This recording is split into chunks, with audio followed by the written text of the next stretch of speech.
बड़ा रस है कथा में, बड़ा आनंद है इनकी भक्ति में। और जिन राम के चरित्र की वार्ता करने हम बैठे, जिन हनुमान के चरित्र की वार्ता करने बैठे, वो राम हमारे आराध्य, हमारे भारत के संपत्ति, हमारे विश्व की धरोहर, क्या कहना।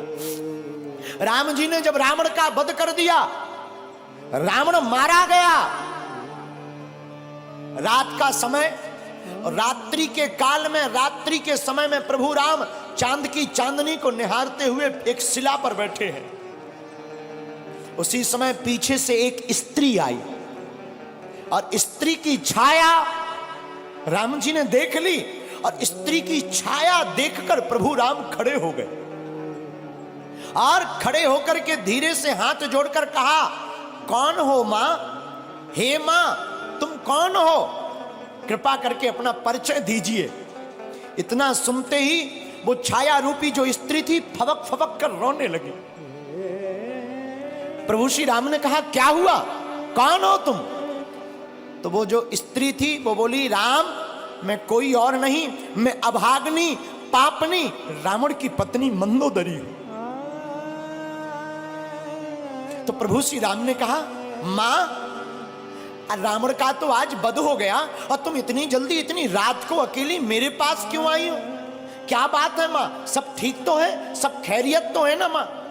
मां हम जानते हैं आपको आज कष्ट हुआ होगा, पर करें क्या, विधि का विधान है, युद्ध में तो मृत्यु और जन्म, जो बच जाता उसका पुनर्जन्म हो जाता, जो नहीं बचता उसकी मृत्यु होती है। मंदोदरी कहती, राम मैं कुछ नहीं देखने आई, बस तुम्हें देखने आई।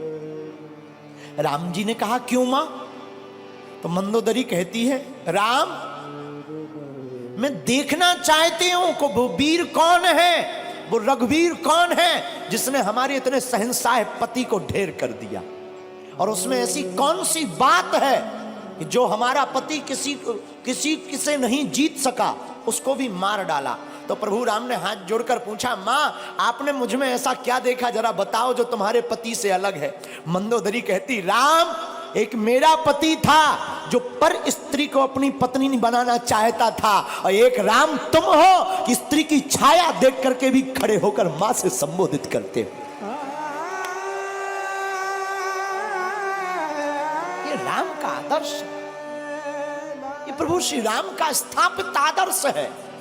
ये हमारे आपके भारत के लोगों का सौभाग्य है। मेरे लोगों, आज तक तुमने सिर्फ राम की रोती हुई बातों को सुनकर उन्हीं को चित्त में रखा। राम वनवासी है तो राम वीर भी है, और राम रघुवीर भी है, और राम के दूत महावीर भी है। और हम तुमसे इस बात से ये कहना चाहते हैं कि तुम राम के वंशज हो, तुम भी वीर हो। अब सनातन की रक्षा के लिए तुम भी खड़े हो जाओ और हिंदुओं एक हो जाओ।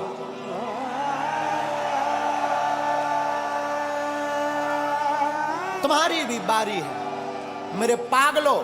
ना तो हम तुम्हें चमत्कार दिखाने आए हैं, ना हम तुम्हें कथा सुनाने आए हैं। 100 की बात यह, हम तो अनपढ़ गवार हैं। सच बताएं, हम तो कुछ नहीं जानते, अनपढ़ गवार हैं, बहुत मूर्ख हैं, हमारी कोई पढ़ाई लिखाई है नहीं। जो भी है गुरु कृपा, हमें तो हनुमान जी ने चुना, ये हमारा सौभाग्य है। बस आप लोग हमारा परिवार हो, और हम चाहते तुम्हारी आंखों में आंसू न रहे और तुम भी हनुमान जी के हो जाओ।